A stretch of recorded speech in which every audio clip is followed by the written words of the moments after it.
Welcome back to the VR workshop. This week, we're fitting the oil cooler.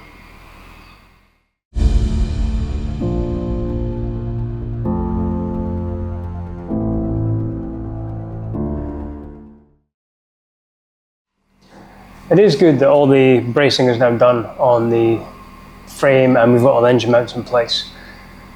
There's a lot of, actually loads of fabrication we still need to do on this thing. Some of it we can't touch until we have more parts. For example, we really can't do anything until we get the turbo. Once we got that in place, then we can figure out where the radiator is going to go and intercooler is going to go. And with that is all the bracketry which goes with it. There's tons of work ahead of us with that. Until we have it in our hands, it's not a lot we can do. One of the things we can do is reposition the oil cooler. Now, last year, first year we had the oil cooler hanging in the breeze and it got choked in salt. Last year we had the oil cooler sitting there.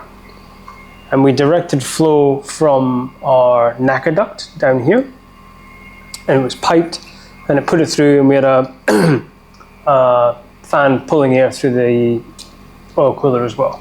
There is a certain amount of flow is going to come in through here. You've got the front wheel. There is a lot of stuff in the middle here. It's blocked off to this level. It's still open here. So you are going to get airflow coming through this tunnel, and I dare say it's going to speed up as you go. Didn't seem to have any issues with oil cooler there last year, but where we want to get a lower profile silhouette on this, this is now going to be in the way of the radiator and potentially the intercooler as well. But there's a far better place, and I really don't know why we didn't look at this last year. Fresh pair of eyes maybe. And this bike was never stripped down to bare bones last year either. It wasn't. No, it wasn't. So we can put the oil cooler in here. And using, so the fan at one side, it will pull air through the left-hand side of the cooler. And then with the NACA duct, it's going to pull air or get fresh air coming to the right-hand side of the cooler. There's a NACA duct on the other side here. So as the fan pulls the air away, that NACA duct will push that flow along with fresh air, which is then going to cool the radiator. I think the intercooler is going to sit in the wind here. It's going to be piped directly. I think that's the plan. So we can look at brackets of where we're going to position this oil cooler. But it's worth doing a couple of experiments just to make sure we are going to get the right flow rate. First experiment is going to be to see how viable these NACA ducts actually are. They seem to work quite well. Last year we didn't have any overheating problems with the oil or the radiators, but you know, traveling almost 200 miles an hour. I want to understand how much flow we're getting on the outside of the bike versus what gets pulled onto the inside of the bike. But not directing air into the NACA duct, but more directing airflow down the side of the bike like it would see in real life. Now what we have here is just a standard Milwaukee fan, battery operated. Thank you, Milwaukee. And we're just sitting it on the side of the bike here, blowing air right down the side. So if we switch this on with a manometer set to miles an hour, we can understand what airflow speed we're getting here and from the inside of the NACA duct. Let's try that. Oh.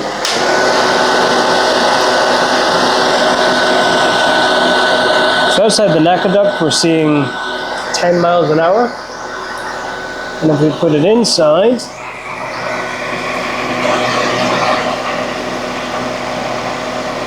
we're seeing about 4 miles an hour. So there's quite a drop off. But the thing is, we are seeing flow. That's the main thing. For the same testing purposes, let's try it with an airline. Trust the airline, no idea what the pressure is at the moment. Hopefully the compressor won't kick in. So if we hold the airline flat against the panel, so the airflow is directly going down the side of the bike, just like it would going down the salt flats. We'll switch it on.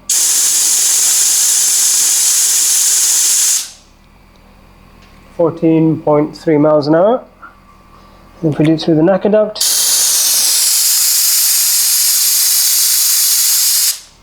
Exactly the same, which is kind of interesting.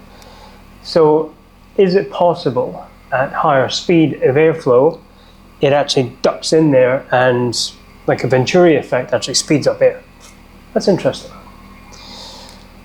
Case in point, we are getting airflow down the side of the bike and into the NACA duct. So we know that using a NACA duct to cool something on the inside of the bike is a viable option for us. Next thing we want to do is see where the airflow actually is. Okay, with oil cooler in place, now I want to understand how far back we have to have this oil cooler to get the maximum airflow over the fins. Obviously we've got it right beside the NACA duct. All we're going to get is a very small piece of that airflow. Push it back enough, we'll maybe see if we can get a bit more. Bearing in mind as well that we do have the pull-through fan, so one side will get air pulled through it, the other side will get forced. So let's see where the dead zones are.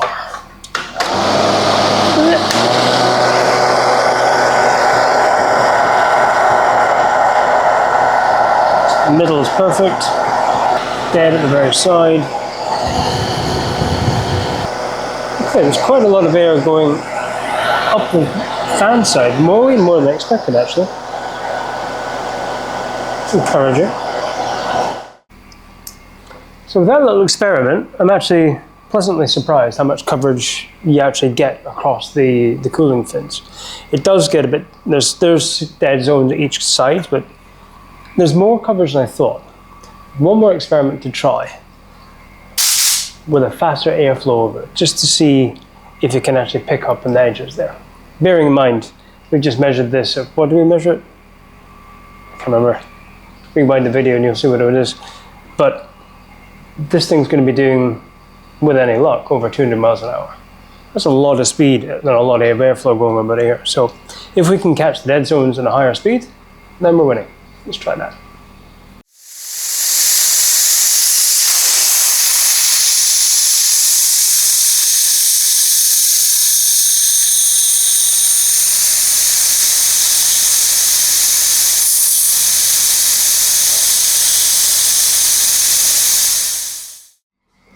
Now that was impressive.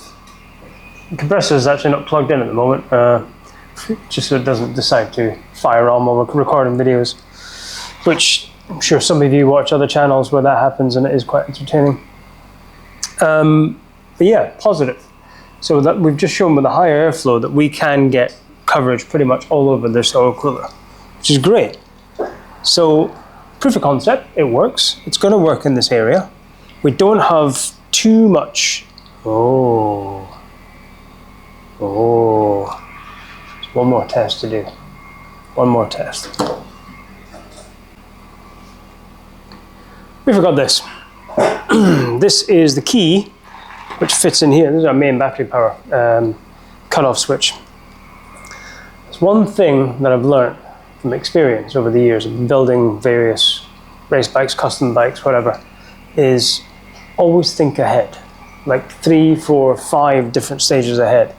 Because when you don't, you end up positions like this, and it's a really good idea, and you do all the fabrication for it and realize that, we forgot something.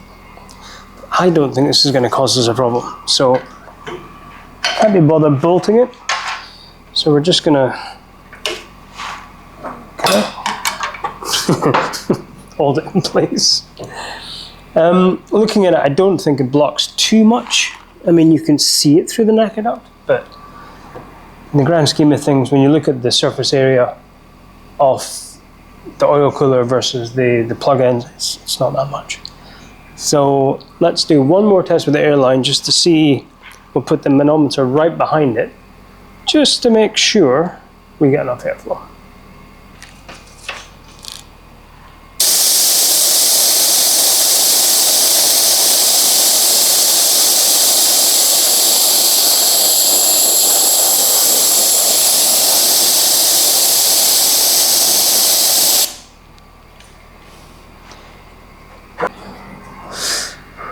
good news.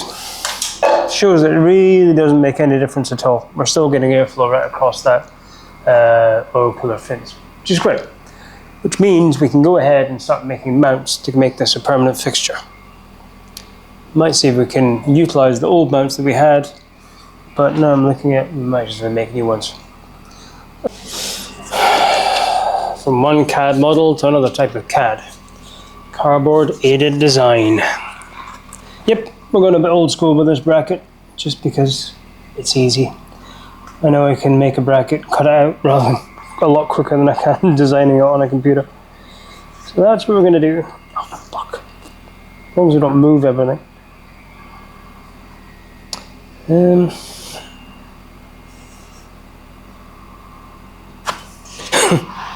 Something like that.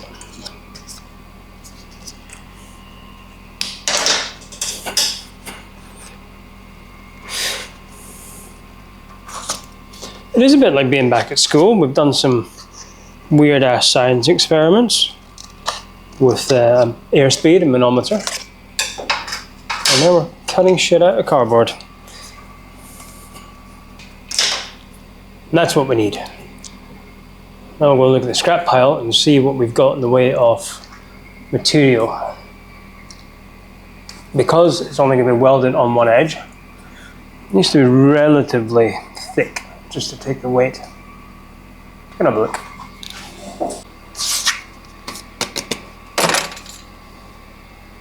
It's nice and thick.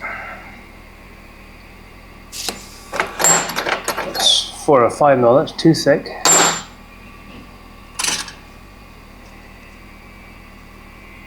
What's that, 2 mil, 3 mil? Closer. Ooh.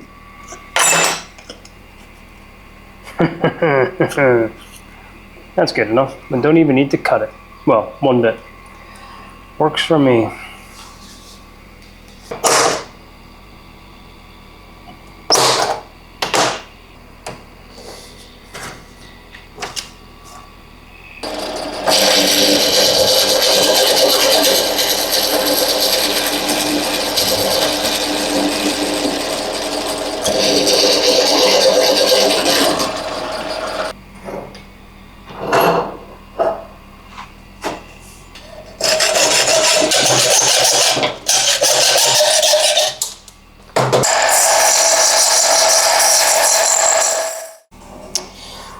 Okay, 2 little brackets knocked up.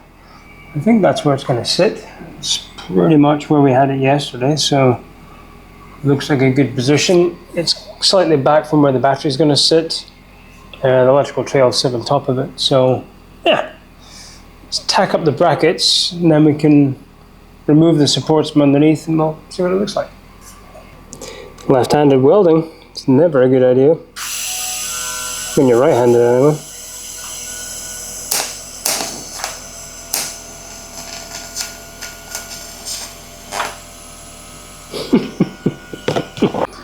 Yep, and I cannot be bothered moving everything, so I'm just going to do it through here. God, I'm lazy.